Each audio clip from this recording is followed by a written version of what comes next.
राम राम मंडळी, परत एकदा स्वागत आहे आपल्या एका नवीन व्हिडिओमध्ये. लाडकी बहीण हप्ता येत होता पण आता बंद झालेला आहे पूर्णपणे.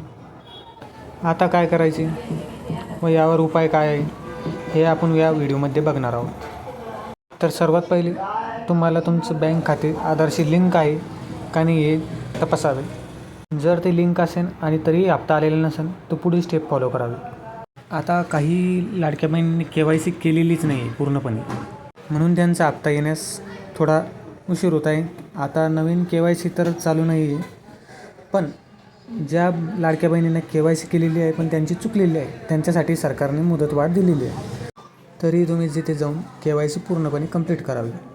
चुकीची असेल तरच KYC होणार आहे.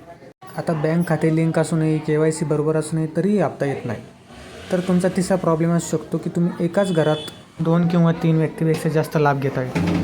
जसे की सासून किंवा जावा किंवा दोघी बहिणी असे लाभ घेत आहे, म्हणून हप्ता आलेला नाही.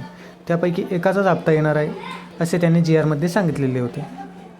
तर हे सर्व करूनही हप्ता जर येत नसतील तर तुम्ही त्या टायमाला वेबसाईटवरून माझी मुख्यमंत्री लाडकी बहीण या वेबसाईटवर जायचं आहे आणि त्यावर अशा प्रकारची एक पावती मिळते. ती पावती काढून तुमच्या जवळच्या महिला व बालविकास कल्याण या विभागाला दाखवायचे आहे. त्याच ॲप्लिकेशनमध्ये तुम्ही ॲप्लिकेशन लॉग इन केल्यानंतर ॲप्लिकेशन स्टेटसमध्ये अप्रूव्ह किंवा साईडला तुम्हाला दिसत आहे संजय गांधी निराधार योजनेचे ज्यांना पैसे मिळतात त्यांच्या पुढे इथे नो लिहिलेलं आहे, पण काहींच्या ठिकाणी इथे एस लिहिलेलं आहे. त्याही लाडक्या बहिणींना हप्ता मिळणार नाही आहे, ही बाब लक्षात घ्यावी. तर महत्त्वपूर्ण असा व्हिडिओ होता. व्हिडिओ आवडला असेल तर व्हिडिओला लाईक करा, चॅनलला सबस्क्राईब करा. धन्यवाद.